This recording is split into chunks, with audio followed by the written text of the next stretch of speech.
Let me show you how to make this 3-course meal that's sure to impress your partner or loved one. I've put these recipes together to be straightforward, but I guarantee they will be full of flavour with minimal hassle, even if you haven't got much experience in the kitchen. The first course to make will be tomato bruschetta. Begin by taking 4 large ripe tomatoes and cut them into quarters.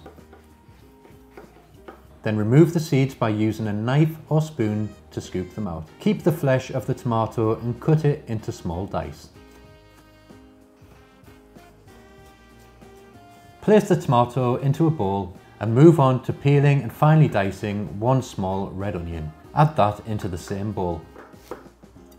Take 2 cloves of garlic and peel 1 of them, and then grate it finely on a microplane. With the other clove of garlic, simply cut it in half and set it to one side. Add the grated garlic into the bowl with 80 milliliters of extra virgin olive oil and season to taste with salt and pepper. Mix together until everything is combined.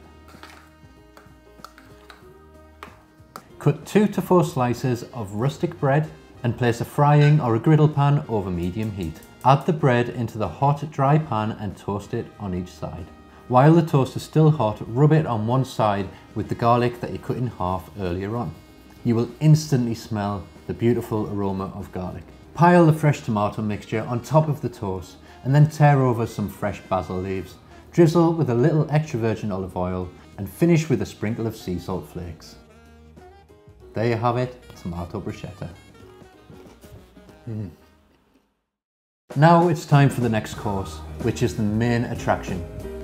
Marry me chicken. Take 2 chicken breasts and then butterfly them, so open them up like a book and then cut them in half completely so you have 2 fillets from each breast. Season them on each side with salt and pepper and set to one side. Next, peel and finely dice 1 onion, peel and finely grate 2 cloves of garlic on a microplane and cut 100 grams of sun-dried tomatoes into strips.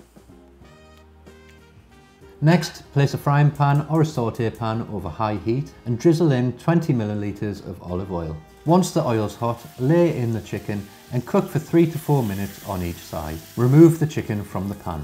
Place the pan back over the heat and turn the heat to low. Place in 20 grams of butter and then add in the diced onions. Cook the onions for 3 to 4 minutes until soft. Next, add in the grated garlic and the sun-dried tomatoes and cook for a further 2 minutes. Now pour in 200 milliliters of chicken stock and bring it to a simmer. Once simmering, stir in 100 milliliters of double cream. Next, add in 10 grams of Dijon mustard, grate in 30 grams of Parmesan cheese, drop in 10 grams of fresh basil leaves and place the chicken back into the pan. Simmer for a further 4 minutes, turning the chicken over halfway through. Serve it with rice, pasta or potatoes, it's entirely up to you. And top it with more fresh basil leaves, a little grating of Parmesan and a sprinkle of freshly ground black pepper. And now, of course, it's time for the compulsory dessert, strawberry ripple cheesecake. To begin, we need to make a strawberry coulis. Take 300 grams of fresh strawberries, remove the tops and cut them into quarters. Place them into a saucepan with 60 grams of caster sugar and the juice of 1 lemon. Place the pan over medium-high heat and cook until the strawberries break down and the liquid looks shiny like a syrup. This will take around 5 minutes. Take the pan off the heat and blend the mixture until smooth. If you want to remove the seeds, you can pass it through a sieve, but I don't feel it's necessary for this recipe. Place the strawberry coulis into a bowl and leave it to cool. Next, make the cheesecake base by taking 100 grams of digestive biscuits and crushing them to a fine crumb.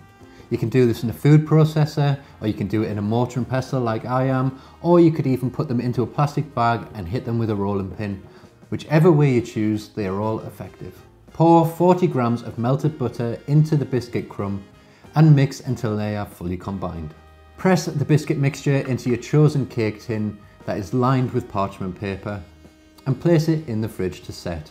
If you don't have a suitable cake tin to use, you could always just use glasses and make nice individual cheesecake. Press the biscuit crumb into the bottom and then top it up with the filling. Do whichever way works for you best. For the cheesecake filling, add 225 grams of full fat cream cheese into a mixing bowl with 125 grams of creme fraiche, 125 grams of caster sugar, 235 ml of double cream, and 5 milliliters of vanilla bean paste or vanilla extract.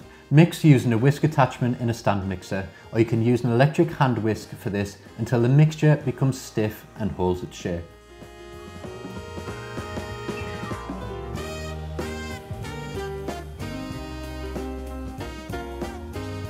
Place half of the cheesecake mixture into the cake tin, making sure to press it down right into the edges and level it off on the surface.